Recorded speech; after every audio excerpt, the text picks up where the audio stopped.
Welcome to the Lawyerist podcast with Sam Glover and Aaron Street. Each week, Lawyerist brings you advice and interviews to help you build a more successful law practice in today's challenging and constantly changing legal market. And now, here are Sam and Aaron.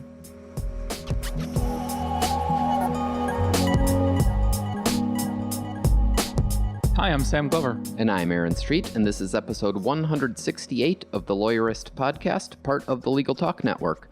Today, we're talking with our teammate Stephanie Everett about the small firm Scorecard, the Lawyerist Insider Community, and our brand new Lawyerist Lab program. Today's podcast is brought to you by LawPay, Spotlight, and New Law Business Model. We appreciate their support, and we will tell you more about them later in the show. So we really love hearing from listeners and community members, and in a phone call with Stephanie, who you'll hear later, one of our Lawyerist insiders, Zach Herbert, said that right after listening to Joey Coleman's podcast in episode 162, where Joey was talking about engaging clients and onboarding, one of Joey's recommendations was testing out sending video emails to clients or communicating with clients by video. Sam was very skeptical of that recommendation at the time, but in true lawyerist fashion, Zach decided to jump in and test it rather than trying to judge it based on its face. And so it's really cool to have readers let us know that they're experimenting with ideas they're hearing on the show. I remain skeptical, but I always support experimentation. I love that. Also, I just want to let you guys know, small thing, but if you're already an insider, you'll be happy to know that you no longer have to answer the same 3 questions about your firm every time you want to download something from the library. Sorry it took so long for me to make that better, but it's better now. So now we've got a brief conversation with Josh Taylor from Smokeball, and then we'll jump into my conversation with Stephanie. Hi, this is Josh Taylor. I am the legal technology champion at Smokeball, which is a practice management software. Really happy to be with Sam today and all of you listeners.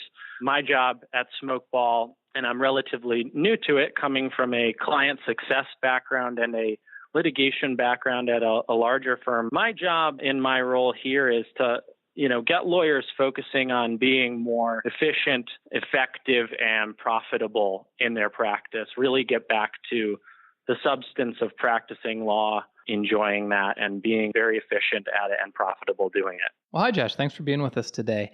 We often assume that everybody knows what we're talking about when we throw around terms like practice management software, but in case some people still aren't quite sure what that is and why they might want it, how do we define that? What is practice management software? Sure. So practice management software is a system wherein you kind of have your practice in your pocket is really how I like to define it. And certainly the listeners are familiar by now with the term, but there are a couple of key things to remember with practice management software. You can have very complete pieces of software. You can have limited pieces. What we want to make sure of with our white paper on case management and practice management software is that, the client, the lawyer and attorney in the marketplace looking for something like that is, apprised of what's potentially built into that and what could be lacking in certain situations. So maybe we could quickly address what are the challenges that practice management software focuses on helping firms solve. Give me your top 3. Sure. So number one, and what I hear all the time going around law firm to law firm around the country is time, right? We always hear that as the key word. I wish I had more time. I wish I had more time to do this or that. And especially one, near and dear to my heart as a former big law lawyer is time for family and friends and sort of yourself. So practice management software absolutely tries to address, shaving off unnecessary time-consuming, go home at night, open your laptop things so that you can get back to that. And especially you can focus most of your attention on substance of practicing law and really doing very well for your client. The second is definitely organization. I'm a pretty OCD type person. I was drawn to Smokeball because of this aspect. Everything in its place. Not only visually is that helpful to a lawyer or somebody trying to juggle a lot of balls in the air, but it's also helpful to staff they may work with. It's also helpful to pull your phone out of your pocket and know exactly where everything lives and how to access it. And definitely third is consistency and reputation on the ground at small law firms. They do things very well often, and we want to be able to repeat those really good processes We want to have the ability within practice management software to take something very good, like a really nice document or letter, and be able to repeat it flawlessly every time. It also goes hand in hand with staff turnover. We want to be able to, repeat processes with new folks in place as easy as possible. So those are the three things we really try to address, and that most case or practice management software should try to address. So saving time, getting better organization, and becoming more consistent with your processes. Correct. So that sounds all well and good. What's the secret to success if you're adopting practice management software or if you're switching from another platform? How do you make it most likely to be a successful switch? Sure. The secret to success is always coming to a realization at the onset that a switch like this is something that takes time. If we're going to go through and clean our house and do a spring cleaning, it takes a little bit of your Saturday away, right? When you do come to that realization and see that, to organize, to find more time in the long run, and then to be consistent, you really need to put in a little bit of time and concerted effort up front, both the attorney and their staff. And that's really where we see the roots take hold.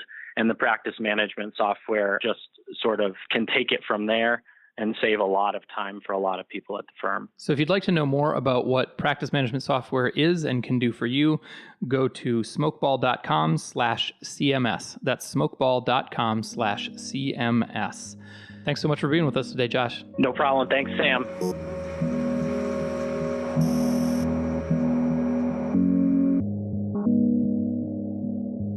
Hey everyone, I'm Stephanie, and I help small law firms and solo lawyers build and grow joyful and successful businesses, because work should be awesome. Hi, Stephanie. Thanks for being with us today. Hey, Sam. And you are formerly the community director at Lawyerist. I don't know, formally, I think officially. Yeah, officially, formally, in all ways. Oh, formally meaning, yes. It is now my formal title. This podcast is to announce that you've been fired. It's been a great 3 months. There I've you enjoyed go. my time here. No, it has been about 3 months, and it's awesome to have you on board. Before we start talking about the cool stuff that you're working on, maybe we should talk about where you come from. So give us a little bit about your background. Like, what were you doing before you came on board Lawyerist? Yeah, sure. So I am a lawyer. I practiced for about 13 years, first at Big Law, then launched a private practice with a partner. We grew that from a team of 2 to about 20 in just under 7 years. And I was the managing partner of that firm and loved it. Loved practicing law and loved running the business. Such a challenge and so fun to figure out. So in 2015, I said, let me take a look at my life and what do I love doing, and realized that I was really passionate about helping lawyers run their businesses better. And so I shifted and started a consulting practice, which then led me to launch Georgia's Incubator, where we were teaching new solo attorneys how to start socially conscious law firms. Did that for a couple of years, spoke at a seminar with you last December. Next thing you know, I'm on the Lawyerist team. I love that. And your background is kind of awesome. You've kind of come at law practice from as many various ways that I can think of, honestly. It's so funny because when you're in law school, if you had asked me, I would never have imagined I'd done any of the things that I've done. I thought I was going to a big law firm and that's where I'd retire. It's kind of fun, though, when you get off the path and you don't really know where you're going. It's scary as hell, but it's worked out. And I've learned a lot along the way, and I'm having a super fun time, especially on the Lawyerist team. I'm so lucky. I have the best job ever. Oh, well, it's, for listeners' benefit, we're going to indulge in ourselves a little bit on this episode. But Stephanie and I, you had been to TBD Law, so we knew each other. And I came down to Atlanta, and it was an instant like, we're looking for a community director. Why aren't you applying? Come on up. Because we wanted to have you on the team. So it's been great. So let's kind of talk about what you've been doing undercover. It's all now out in the open, but I want to make sure that people understand what we're working on. And maybe we should start with the big picture by just talking a little bit about what we are trying to do in the world as Lawyerist. It's really simple. We are just trying to help lawyers build better, more innovative, more fun practices that really serve their clients and serve their personal goals and interests, and really just be the best lawyers they can be. Yeah, obviously I have some say in what Lawyerist is trying to do in the world. And I think if there's been a theme to this podcast and to the work that we've done, it's been trying to figure out what are the missing pieces in the puzzle in increasing access to justice and closing that gap in, moving lawyers out of the dark ages of law practice and trying to solve all of the puzzles related to how the legal market has changed, both in part due to the market crash, back in 2008 or so, but also just in the way consumers' expectations about what it's going to be like to work with somebody have changed over the years. And it feels like all of the stuff that we recently announced grows directly out of that, what we've learned about how do we actually solve that and puzzle and figure out all those pieces and how they all fit in. And so maybe you and I can walk people through how all of the stuff we've recently announced fits into that. So maybe let's start with, because you're working on the lab, which is different from the scorecard and the insider. Maybe we could talk about each of those pieces a little bit. So how does the scorecard fit in, first of all? Yeah, so the scorecard is a free assessment tool that anyone can go to the website and take. And it's great. It's 50 questions if you're a small firm. If you have a small firm, it's 40 if you're a solo. And it's really tough. And it really gets you thinking about things that you may never have even thought about that you should have for your law firm. Or maybe you have it, you've thought about it, but you haven't executed on it well. And so the scorecard is just a great tool for everyone to take. If you're listening to this right now and you haven't taken it, go take it and see, because it's a great benchmark. You can see where you are, and then you can find where those opportunities are for future improvement, where you want to head next. And I mean, we're eating our own dog food on this. We have started using the scorecard as our own benchmarking tool for lawyers now. Yeah, and we're tough on ourselves. We often joke, since I've joined the team, I've been nervous that I've been tanking our scores. No, it was me on the last round. I know. I think it's great. It's the first time that I've worked with a team where we really live and eat and breathe all the things that we're advocating that everyone else should be doing. And so it's really fun to do, and it's really challenging. And I love the fact that we challenge ourselves each day to live by these principles and to see how we can improve as a business. One of the things that I was nervous about with the scorecard is we've decided to give people letter grades, and a lot of people get Fs. Yeah. We had this discussion, all of us, over and over, like, are people going to feel bad about Fs? And Aaron keeps pointing out, well, it's a self-assessment. Like, if you get an F, it's because you gave yourself an F. And I was really worried that lawyers wouldn't see it that way and think we were jerks and telling them they were bad. You've actually been getting more of the feedback, and I'm curious, how are people reacting to the scores they're getting? So it's tough. I had a very good friend call me this week, and she said, I've never gotten a D in my life. How did I get a D? We assumed that would be the case for a lot of lawyers. Yeah, and so in fact, it's people are processing it, and they're like, how can this be? And I'm like, but then inevitably, even though that might be their first response, they sort of think through it a little bit, and then their response is, well, yeah, that I was upset at first, but then I got thinking about it, and it's true. I have maybe thought of things, but never really executed on them, or I know I could do better in this area. And also I remind people that as lawyers, I think we tend to be really hard on ourselves. So maybe we're also tough graders. It could be. At the end of the day, people seem to be coming around to, okay, I did get a bad score, but now I'm ready to act on it. Now it's time to make those improvements that I've been thinking about or procrastinating about for a long time. Yeah, I mean, if we asked the wrong questions, that's a legitimate complaint. But if they are the right questions and people are giving themselves low scores, then I think it hopefully is an acknowledgement that there's more they need to do to work on these things. Okay, so the scorecard is free. We will communicate with you about it. That's why we ask for your email address. We want to follow up with you and talk to you about your score. But it's totally free. And the reason is because we want people to take it and find out. We're trying to make this a public service that we can put out there in the world and get an idea of how the industry is doing, because our 10-year benchmarks are based on how our lawyers, small firm lawyers, doing on the scorecard. In order to measure that, how lawyers are doing, we had to create a scorecard for it. And so that's what it is. It's also designed to help people understand what they need to do. So let's talk about the second piece of what we're doing, which is the Insider. So how does that fit into our master plan? So the Insider is a free tool. It really takes you through the next step, right? So you can go and join the Insider. You get access to some free downloads that we have on the website, some free tools that might help you start implementing the things that you just assessed yourself with the scorecard. And then if you're part of a solo or small firm, law firm, then you can join a private Facebook group that we have. And the discussions there have just been amazing. I really hope people are getting value out of that, because we have an amazing community and people are really helping each other. And I think the idea is, my idea is at least, that in addition to, having a social community, people who are trying to improve on the scorecard and aren't ready to pay anybody to help them yet, whether it's us or somebody else, can get some support there and get some ideas for how they can improve and, maybe take those first steps away from an F or a D on their own. Yeah, absolutely. And I guess that's worth pointing out that the idea behind the scorecard is there's no magic juice here. All of this stuff is commonly accepted best practices with a very light helping of what we think really needs to happen in there. Or maybe that's cutting us short shrift, but still, we're trying to make it a pretty objective scorecard so that it can be useful to people. And if you want to take that roadmap that it creates, based on your questions, you'll know what you need to improve on. If you want to take that to your bar association and take a whole bunch of, free CLEs to improve, you can. If you want to go learn on your own, you can. If you want to use the free resources on Lawyerist, you can. But we're also we did launch and we are currently taking applications for the lab. So talk about what the lab is, because this is your baby. The lab is I've been thinking about it several ways. One is, it's not a classroom, right? It's not a lecture hall. When you're on a college campus, those are places where you listen to people tell you stuff. And I think as lawyers, we have opportunities to go to CLEs and lots of lecture halls and listen to people tell us stuff.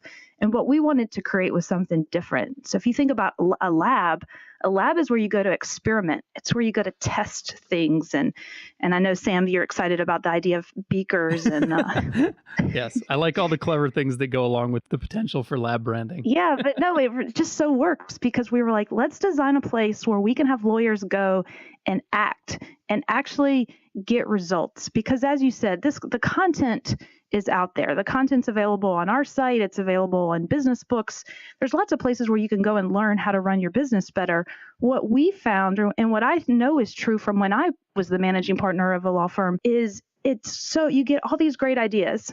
And then you come to work and the phone starts ringing and the emails are coming in and your client's calling you, and all those great ideas that you had about improving your business get put on the back burner yet again. Mm-hmm. And so we said, how can we create a program where we really help people implement change?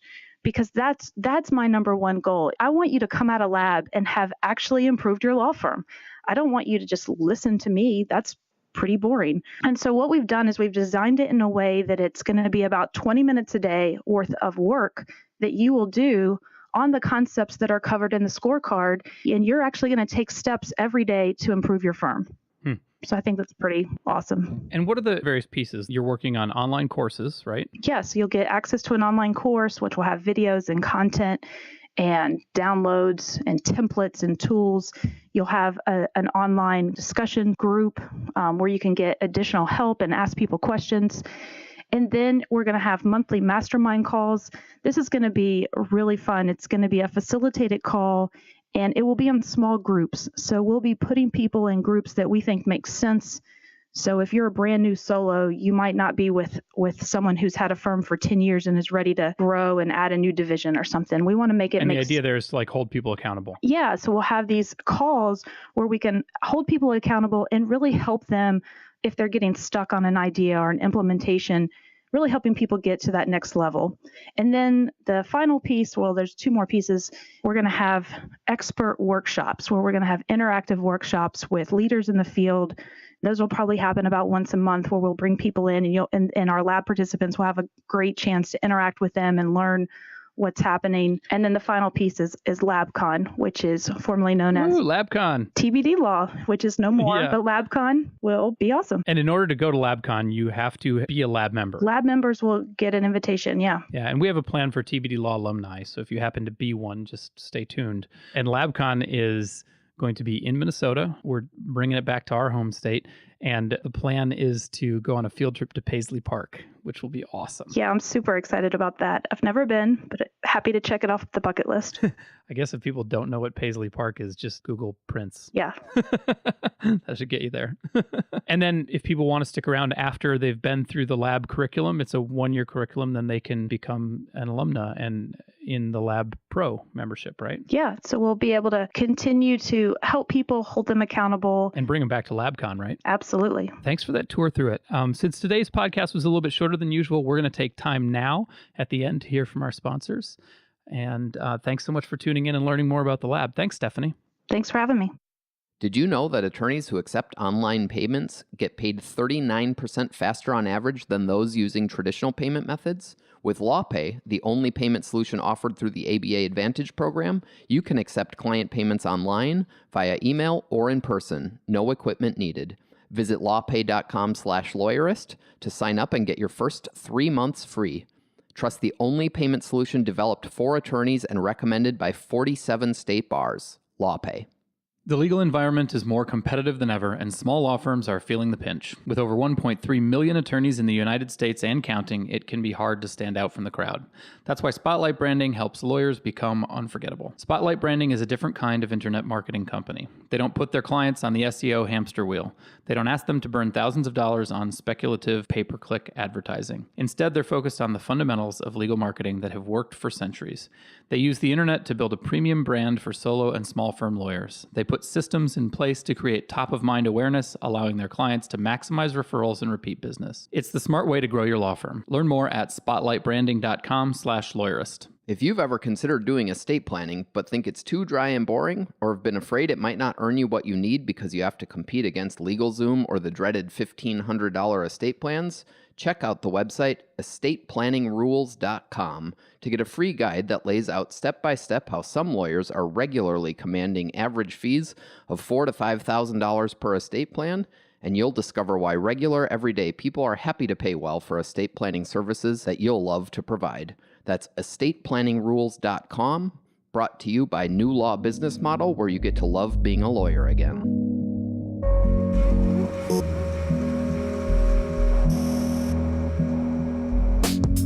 Make sure to catch next week's episode of the Lawyerist podcast by subscribing to the show in your favorite podcast app.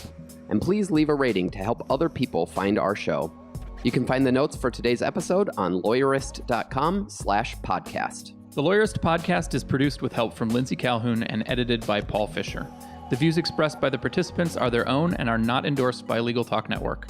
Nothing said in this podcast is legal advice for you.